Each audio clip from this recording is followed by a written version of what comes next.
अगर बॉडी में ट्यूमर बनी गया है, बॉडी में शुगर एक्स्ट्रा है ही, बॉडी में हार्ट में कोई ब्लॉकेज आ ही गया है, तो अब क्या करें उसको ठीक से निकालने के लिए?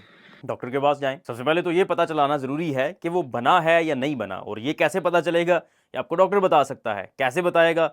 एंजियोग्राफी करके। उसके अलावा कोई तरीका है? नहीं। मैं एक एग्जांपल देकर समझाता हूँ। जी जी समझाइए। किसी को पेन है? हाँ हाँ मेरे पास है। रिफिल वाला पेन? नहीं, रिफिल वाला तो नहीं है। जो लोग एंजियोग्राफी कराते हैं या जो लोग एंजियोप्लास्टी कराते हैं, तो एंजियोग्राफी एंजियोप्लास्टी में क्या होता है, एक कैथेटर या यूं बोलिए एक तार आपके ब्लड वेसल में डाल देते हैं। इतना तो आपको पता है। बिल्कुल ठीक बात है, ऐसे ही होता है। और अगर आपके कहीं पे भी कोई ब्लॉकेज है तो ब्लॉकेज टूट जाएगा, हट जाएगा। सबसे पहले एंजियोग्राफी की जाती है, जिसमें दिल की खून की नालियों को देखा जाता है कि उनमें ब्लॉकेज है या नहीं है, और अगर है तो कितनी ज्यादा ब्लॉकेज है, और अगर ब्लॉकेज हो तो फिर उसके मुताबिक डिसाइड किया जाता है कि क्या उनको खोलने में फायदा होगा, उनको स्टेंट की जरूरत है, या ऐसे ही छोड़ दिया जाए तो बेहतर है। ये आपका ब्लड वेसल है और अंदर एक ब्लॉकेज है। अब जब ये बार बार जाएगा तो वो क्या टूटेगा ना, ये तो बोलते ही है। अब वो गार्बेज टूट गया है, लेकिन गार्बेज बॉडी के अंदर ही है ना इस वक्त भी, तो क्या होगा, वो ब्लड में पूरे बॉडी में घूमेगा या घूमता है, और घूम के अक्सर वो ब्रेन में अटकता है। अब होता है ब्रेन स्ट्रोक।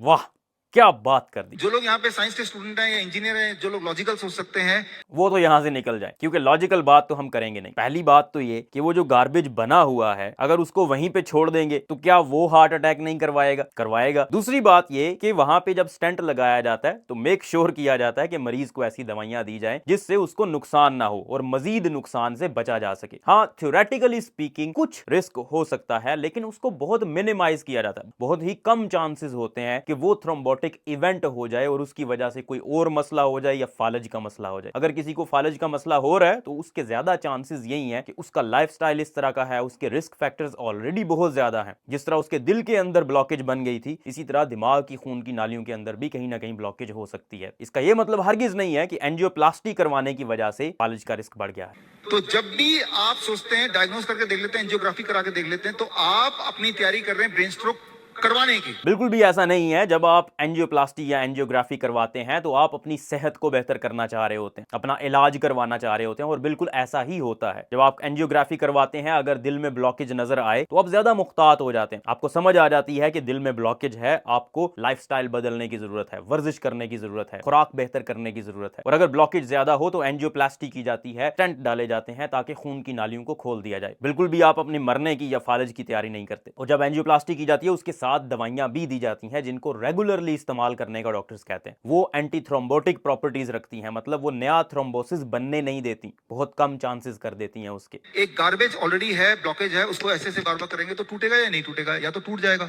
अगर वो टूट जाएगा तो पूरे बॉडी में वो ब्लड वेसल के अंदर ही है ना, गार्बेज बाहर तो निकला नहीं, राइट?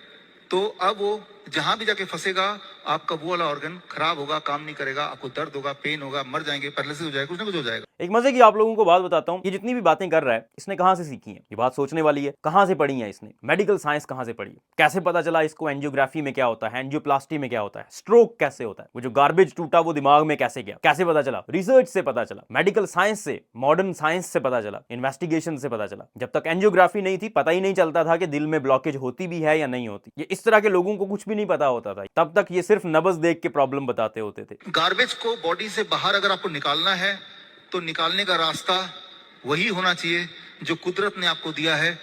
देखें, बहुत सिंपल सी बात है। जिनको भी हार्ट अटैक होता है या फालज का मसला होता है, उनमें दो तीन चीजें बहुत कॉमन होती हैं। एक तो उनका लाइफस्टाइल इस तरह का होता है जो उनको ज्यादा रिस्क पे डालता है, मतलब वर्जिश नहीं करते, खुराक अच्छी नहीं होती, मोटापे का शिकार होते हैं, सिगरेट स्मोकिंग हो सकती है। कुछ लोगों में जेनेटिकली वो ज्यादा प्री डिस्पोज्ड होते हैं, मतलब उनकी फैमिली हिस्ट्री होती है, फैमिली हिस्ट्री है, यंग एज में स्ट्रोक हो सकता है, फालज हो सकता है, उनकी लिपिड प्रोफाइल ठीक नहीं रहती, मतलब फैमिली हिस्ट्री में उनके कोलेस्ट्रॉल लेवल्स बहुत ज्यादा होते हैं, उन लोगों में ये प्रॉब्लम हो सकती है। लेकिन ये सारा रिस्क कम किया जा सकता है, खुराक से, अच्छे लाइफस्टाइल से कम किया जा सकता है। दवाइयां उस वक्त काम आती हैं जब वो सारे मेजर्स आपने कर लिए लेकिन फिर भी फर्क नहीं पड़ रहा, फिर अब दवाइयां लेते हैं। कोई बंदा पहले दिन से एस्पिरिन शुरू नहीं कर देता कि मुझे दिल का अटैक ना हो जाए इसलिए मैंने एस्पिरिन खाना शुरू कर देनी है। जब उसका रिस्क बढ़ता है या उसको हार्ट अटैक हो गया है या मिनी हार्ट अटैक हुआ है, उसके बाद ही एस्पिरिन को शुरू किया जाता है। लेकिन इस तरह के लोग ऐसे कॉन्फिडेंस के साथ और जबरदस्त कायल करने वाले तरीके से बात करते हैं, आम लोग बेवकूफ बन जाते हैं। ऐसे लोगों की पकड़ जरूर होगी, लेकिन प्रॉब्लम ये है कब होगी ये हमें पता नहीं, और जब तक होगी उस वक्त तक कितने लोग नुकसान उठा चुके होंगे इस बात का अंदाजा नहीं।